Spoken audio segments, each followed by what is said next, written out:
नमस्कार मित्रांनो, मी आहे अतुल नगरकर आणि आजच्या या व्हिडिओमध्ये मी तुम्हा सर्वांचं मनापासून स्वागत करतो.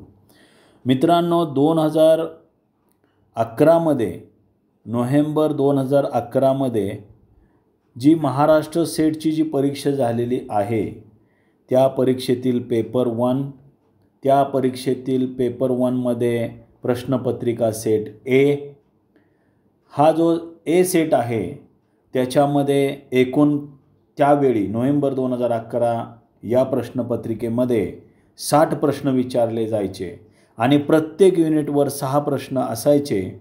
तर पेपर 1 युनिट नंबर 2 ज्याचं नाव आहे रिसर्च ॲप्टिट्यूड, यामधील 6 प्रश्नांचा अभ्यास आज आपण करणार आहोत.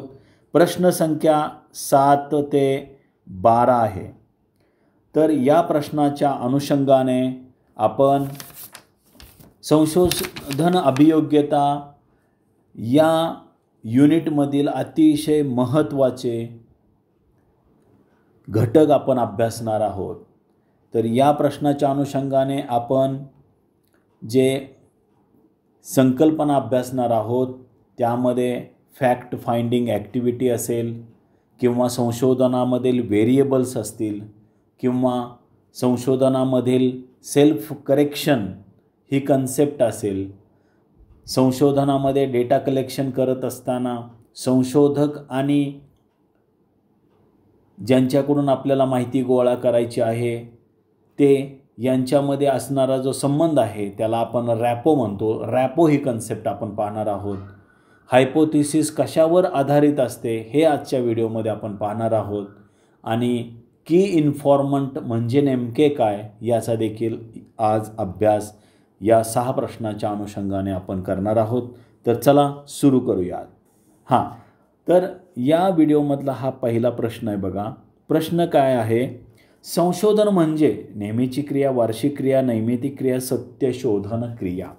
Research refers to routine activity, annual activity, occasional activity, fact finding activity. आता इथं पहिल्यांदा आपल्याला एक लक्षात घ्यायची गोष्ट आहे, संशोधन ही अविरत कंटिन्युअस चालणारी प्रक्रिया आहे. म्हणून ही नेहमीची प्रक्रिया होणार नाही, वार्षिक प्रक्रिया होणार नाही आणि नैमित्तिक प्रक्रिया देखील होणार नाही.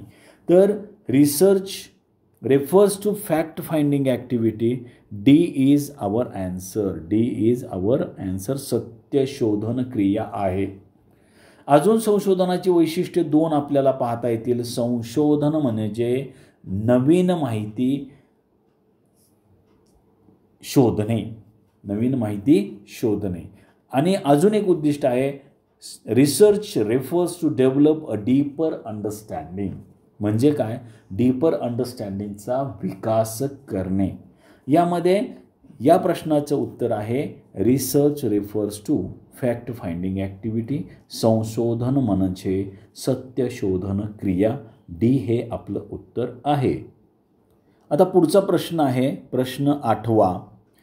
संशोधनात्मक प्रश्न कशामधील संबंध स्पष्टपणे शोधण्याचा प्रयत्न करतो?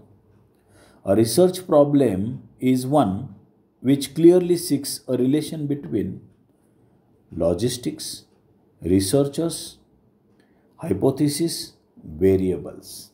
म्हणजे काय? संशोधनात्मक प्रश्न कशामधील संबंध स्पष्टपणे शोधण्याचा प्रयत्न करतो? सेवा पुरवठा, संशोधक, परिकल्पना, परिव्यर्थ किंवा व्हेरिएबल्स. तर या ठिकाणी संशोधकामधील संबंध स्पष्टपणे शोधण्याचा प्रयत्न करतो का? बी तर होणारच नाही. लॉजिस्टिक्स किंवा सेवा पुरवठामधील संबंध स्पष्टपणे शोधण्याचा प्रयत्न करतो का? सेवा पुरवठा तर होणारच नाही. मग आता राहिला परिकल्पना आणि परिव्यर्थ, व्हेरिएबल्स. आता परिकल्पना हे देखील उत्तर होणार नाही. कारण का? परिकल्पनेमध्ये व्हेरिएबल्सचा समावेश असतो आणि व्हेरिएबल्स यांचा संबंध स्पष्टपणे शोधण्याचा प्रयत्न संशोधन समस्येमध्ये केला जातो. A research problem is one which clearly seeks a relation between variables. D is our answer. Variable परिकल्पना ही व्हेरिएबलवर बनते किंवा व्हेरिएबलचा उपयोग परिकल्पना बनवण्यामध्ये उपयोग होत असतो आणि याचं व्हेरिएबलचंच आपण संबंध शोधण्याचा प्रयत्न संशोधनात्मक प्रश्न करत असते किंवा रिसर्च प्रॉब्लेम करत असते. म्हणून अ research problem is one which clearly seeks a relation between variables. D is your answer. आता पुढचा प्रश्न आहे बघा. प्रश्न आहे, ज्ञान मिळवण्याच्या पद्धतीमध्ये इतर कोणत्याही पद्धतीत न दिसणारा पण शास्त्रीय पद्धतीत असणारा विशेष गुणधर्म म्हणजे? दैवी अधिकार, स्वयंसुधारणा, गूढ भविष्यवाणी, आध्यात्मिक प्रकटीकरण. आता याच्यामध्ये हे वाक्य शेवटचं जे आहे ना, शास्त्रीय पद्धतीत असणारा विशेष गुणधर्म. आता शास्त्रीय पद्धतीत विशेष गुणधर्म कोणता असेल? दैवी अधिकार असेल का? नाही. स्वयंसुधारणा असू शकतो. गूढ भविष्यवाणी म्हणजे मिस्टिकल प्रोफेसी असणार आहे का? नाही. त्याच्यानंतर स्पिरिच्युअल रिव्हेलेशन म्हणजेच काय? आध्यात्मिक प्रकटीकरण असणार आहे का? नाही. म्हणजेच काय? आपण तीन गोष्टी इथं नाही म्हणतोय, एक गोष्ट आहे म्हणतोय. तर याच्यामध्ये आहे म्हणतोय ती गोष्ट कोणती आहे? ती सेल्फ करेक्शन ही आहे. बी आपलं उत्तर आहे. The scientific approach has one characteristic that no other method of attaining knowledge has, and that is self-correction. म्हणजे काय? शास्त्रीय पद्धतीत किंवा वैज्ञानिक पद्धतीत असणारा विशेष गुणधर्म म्हणजे सेल्फ करेक्शन आहे. म्हणजेच बघा, शास्त्रीय पद्धतीत म्हणजे संशोधन करत असताना आपण शास्त्रीय पद्धती वापरतो आणि त्या पद्धती वापरून आपण जेव्हा संशोधन करत असतो त्यावेळेस संशोधक अनेक वेळा स्वयंसुधारणा करत असतो. उदाहरणार्थ टायटल फ्रेमिंगमध्ये, रिसर्चच्या हायपोथिसिस फ्रेमिंगमध्ये किंवा टूल्स सिलेक्शनमध्ये यामध्ये काय करत असतो? तो सेल्फ करेक्शन करत असतो. म्हणूनच आपलं बी हे उत्तर आहे. शास्त्रीय पद्धतीत असणारा विशेष गुणधर्म म्हणजे सेल्फ करेक्शन किंवा स्वयंसुधारणा. बी हे आपलं या प्रश्नाचं उत्तर आहे. आता 10वा प्रश्न खूप इंटरेस्टिंग प्रश्न आहे. प्रश्न 10वा बघा. संशोधक आणि संशोधनात सहभागी होणारे यामध्ये परस्पर विश्वास निर्माण करण्याची प्रक्रिया म्हणजे जवळीक, अनौपचारिकता, एकतानता, संबंध. The process of establishing a relationship of mutual trust between the researcher and the participants is non as intimacy म्हटलं जातं, इन्फॉर्मॅलिटी म्हटलं जातं, रॅपो म्हटलं जातं का नेक्सस म्हटलं जातं.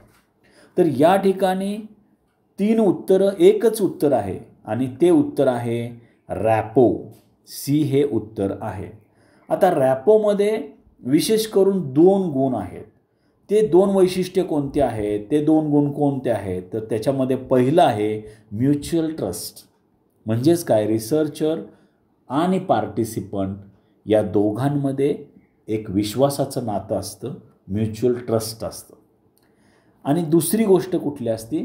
तर गुड अंडरस्टँडिंग म्हणजे त्यांच्या दोघांमध्ये एक चांगली समज असते, समजूतदारपणा असतो. परंतु इंटिमसी म्हणजे काय?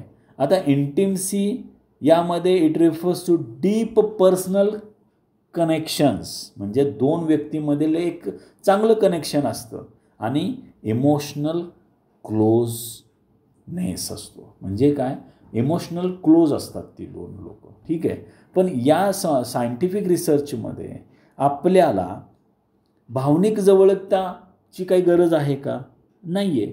त्यामुळं इंटिमसी हे उत्तर होणार नाही. आता इन्फॉर्मॅलिटीमध्ये काय असतं? It refers to relax and casual approach. मग संशोधनामध्ये रिलॅक्स आणि कॅज्युअल अप्रोच चालणार आहे का? नाही चालणार. त्यामुळं इन्फॉर्मॅलिटी हे देखील, अनौपचारिकता हे देखील आपलं उत्तर नसणार आहे. आता रॅपोमध्ये मी तुम्हाला अगोदर सांगितलं की म्युच्युअल ट्रस्ट आहे, अंडरस्टँडिंग आहे आणि दोघांमध्ये परस्पर संबंध चांगले आहेत आणि हे आवश्यक आहे संशोधनासाठी. बरोबर. मग तुम्ही म्हणाल नेक्सस म्हणजे काय? तर नेक्ससचा अर्थ काय होतो? Link between entities. दोन व्यक्ती असतील किंवा दोन घटक असतील त्यांच्यामध्ये जे लिंकिंग असतं त्याला नेक्सस म्हणतात. म्हणजेच थोडक्यात संबंध आपण म्हणू शकतो. It doesn't specifically capture the idea of mutual trust and understanding. म्हणजे जरी लिंकिंग असलं तर त्यांच्यामध्ये म्युच्युअल ट्रस्ट असेलच असे नाही किंवा अंडरस्टँडिंग चांगलं असेलच असे नाही. म्हणून नेक्सस देखील उत्तर होणार नाही. तर संशोधक आणि संशोधनात सहभागी होणारे यामध्ये परस्पर विश्वास निर्माण करण्याची प्रक्रिया म्हणजेच एकतानता किंवा त्याला इंग्लिशमध्ये रॅपो असं म्हणतो. आणि सी हे आपलं उत्तर आहे. आता हा प्रश्न जो आहे ना तो मला सोपा वाटला जरा. कोटला प्रश्न आहे बघा. परिकल्पना कंसात हायपोथेसिस तयार करण्यासाठीची पूर्वपीठिका यात असते. Hypothesis is formulated on the basis of कुठले कुठले पर्याय आहेत? Existing theory and literature, interviews, questionnaires, observations. परिकल्पना तयार करण्यासाठीची पूर्वपीठिका यामध्ये असते. मग कशामध्ये असते? उपलब्ध साहित्य आणि सिद्धांतामध्ये असते, मुलाखतीमध्ये असते, प्रश्नावल्यामध्ये असते का निरीक्षणामध्ये असते? आता BCD हे जे आहेत हे काय आहेत? संशोधनामध्ये डाटा कलेक्शनचे टूल्स आहेत. माहिती संकलन करण्याची काय आहेत? साधने आहेत. परिकल्पना तयार करण्यासाठीची पूर्वपीठिका उपलब्ध साहित्य आणि सिद्धांत यात असते. म्हणजेच काय? एक्झिस्टिंग थिअरी अँड लिटरेचरमध्ये असते. म्हणून आपलं उत्तर आहे ए. तुम्ही बघा लॉजिकली विचार करताना हायपोथेसिस ही फ्रेम कधी केली जाते? ज्यावेळेस रिसर्चचं प्रपोजल, रिसर्चचा आराखडा, रिसर्चचं सिनॉप्सिस तुम्ही बनवता त्यावेळेस तुम्ही हायपोथेसिस लिहिता. आणि हे जे बाकीचे घटक आहेत इंटरव्ह्यू, क्वेश्चनर, ऑब्झर्वेशन्स हे काय करतात? डेटा कलेक्शनचे टूल असल्यामुळे ते नंतर वापरले जातात. म्हणून एक्झिस्टिंग थिअरी अँड लिटरेचर हे परिकल्पना तयार करण्यासाठीची पूर्वपीठिका देतात. म्हणून hypothesis is formulated on the basis of existing theory and literature. आणि एक्झिस्टिंग थिअरी आणि लिटरेचरसाठी तुम्ही काय करता? Review of related literature. म्हणजेच काय? त्या संबंधित संशोधनं जी अगोदर झालेली आहेत त्या संबंधित झालेले संशोधनाचं तुम्ही काय करता? आढावा घेता, वाचन करता आणि मग हायपोथेसिस फ्रेम करता. म्हणून ए हे आपलं उत्तर असणार आहे. उपलब्ध साहित्य आणि सिद्धांत. हा प्रश्न जो आहे तो लॉजिकचा प्रश्न आहे असं मी म्हणू शकतो. प्रश्न अतिशय इंटरेस्टिंग आहे. खूप छान प्रश्न त्याने दिला आहे. गावातला पुढारी किंवा एखाद्या संस्थेचा व्यवस्थापक किंवा एखाद्या हॉस्पिटलचा संचालक की ज्याची परवानगी घ्यावी लागते किंवा चांगल्या प्रकारे कोण माहिती देईल हे सांगू शकणारी व्यक्ती म्हणजे बघा a village leader or a manager of an organisation or the director of hospital whose permission is sought and who suggests which member would be the best informants for the study is the. आता एखाद्या गावामध्ये तुम्ही संशोधक म्हणून गेलेला आहात आणि तुम्हाला त्या गावातील समाजाची माहिती तुम्हाला हवी आहे. एखाद्या संस्थेमध्ये तुम्ही गेला आहे आणि त्या संस्थेच्या कार्याची माहिती तुम्ही संशोधनात घेत आहात. एखाद्या हॉस्पिटलमध्ये तुम्ही गेलेला आहेत आणि हॉस्पिटलमधील त्या कामाचा आढावा तुम्ही संशोधनामध्ये घेत आहात. अशा वेळी तुमच्या गावातील पुढारी किंवा व्यवस्थापक किंवा हॉस्पिटलचा एखादा संचालक तो तुम्हाला सांगेल की तुम्हाला कोण चांगली माहिती किंवा योग्य माहिती तुम्हाला कोणती व्यक्ती देईल, त्या व्यक्तीला सजेस्ट करेल. मग जो तो व्यक्ती असणार आहे त्याला तुम्ही काय म्हणणार आहे? म्हणजे जो इन्फॉर्मेशन तुम्हाला देणारा व्यक्ती असणार आहे त्याला तुम्ही काय म्हणणार असा प्रश्न आहे. त्याला तुम्ही की इन्फॉर्मंट म्हणणार, रिसोर्स पर्सन म्हणणार, गेटकीपर म्हणणार का क्रिटिकल पार्टिसिपंट म्हणणार? पहिल्यांदा आपण रिसोर्स पर्सनबद्दल माहिती घेऊया. रिसोर्स पर्सन म्हणजे काय? तर रिसोर्स पर्सन हा एखाद्या विषयामधला एक्सपर्ट असतो आणि तो एखाद्या समूहाला गाईडन्स देऊ शकतो, नॉलेज देऊ शकतो किंवा सपोर्ट देखील करू शकतो. मग या ठिकाणी आपल्याला मार्गदर्शनाची गरज आहे का? नाही आहे. आपल्याला फक्त काय इन्फॉर्मेशन, फक्त माहिती गोळा करायची आहे, त्याचं मार्गदर्शनाची गरज नाही. म्हणून रिसोर्स पर्सन हे उत्तर होणार नाही. त्यानंतर गेटकीपरचा अर्थ काय होतो, तर गेटकीपर हा असा एखादा व्यक्ती असू शकतो किंवा एखादा असा घटक एंटिटी असू शकते किंवा इंडिव्हिज्युअल असू शकतो, दॅट कंट्रोल्स ॲक्सेस. म्हणजे तो काय करेल, ॲक्सेसवर कंट्रोल करेल. म्हणजेच कुणाला आतमध्ये सोडायचं, कुणाला नाही सोडायचं, याची जी परवानगी आहे तो गेटकीपर आपल्याला देणार आहे. मग या ठिकाणी तसा संदर्भ आहे का? आपल्याला फक्त त्या गावामध्ये, त्या दवाखान्यामध्ये एखाद्या संस्थेची माहिती घ्यायची आहे, त्यामुळे गेटकीपरचा रोल इथं होणार नाही. त्यामुळं गेटकीपर हे उत्तर या प्रश्नाचं होणार नाही. आता क्रिटिकल पार्टिसिपंट, समजा तुमच्या माहिती संग्रहणामध्ये अनेक पार्टिसिपंट्स आहेत आणि त्यातला एखादा पार्टिसिपंट क्रिटिकल पार्टिसिपंट आहे. म्हणजे काय, चिकित्सक विचार करण्याला सहभागी आहे. त्याची गरज आहे का माहिती गोळा करण्यासाठी इथे या प्रश्नामध्ये? तर नाही आहे. म्हणून आपलं उत्तर आहे ए, की इन्फॉर्मंट. की इन्फॉर्मंट. आता प्रश्नामध्ये काय म्हटलं आहे बघा, which members would be the best informants for the study. Best informants म्हणजेच काय, की तुम्हाला चांगली योग्य इन्फॉर्मेशन देणारा तो की इन्फॉर्मंट आहे. इन्फॉर्मंट म्हणजे काय, माहिती देणारा, आणि की म्हणजे काय, बेस्ट. म्हणून आपलं उत्तर आहे की इन्फॉर्मंट आणि ए हे उत्तर आहे. मी पुन्हा एकदा प्रश्न वाचतो. गावातला पुढारी किंवा एखाद्या संस्थेचा व्यवस्थापक किंवा एखाद्या हॉस्पिटलचा संचालक की ज्याची परवानगी घ्यावी लागते किंवा चांगल्या प्रकारे कोण माहिती देईल हे सांगू शकणारी व्यक्ती म्हणजेच की इन्फॉर्मंट आहे. म्हणजे काय, की हे सर्व जे पुढारी किंवा व्यवस्थापक किंवा संचालक हे जे तुम्हाला सांगणार आहे तो झाला तुमचा की इन्फॉर्मंट. आणि आपल्या प्रश्नाचं उत्तर ए आहे की इन्फॉर्मंट. तर आजच्या व्हिडिओमध्ये नोव्हेंबर 2011 महाराष्ट्र सेट परीक्षा जी झालेली आहे त्यातील पेपर नंबर 1 आणि त्यातील युनिट नंबर 2 रिसर्च ॲप्टिट्यूड, त्यामधील 7 ते 12 प्रश्न म्हणजेच एकूण 6 प्रश्नांची चर्चा आज आपल्या या व्हिडिओमध्ये झालेल्या आहेत.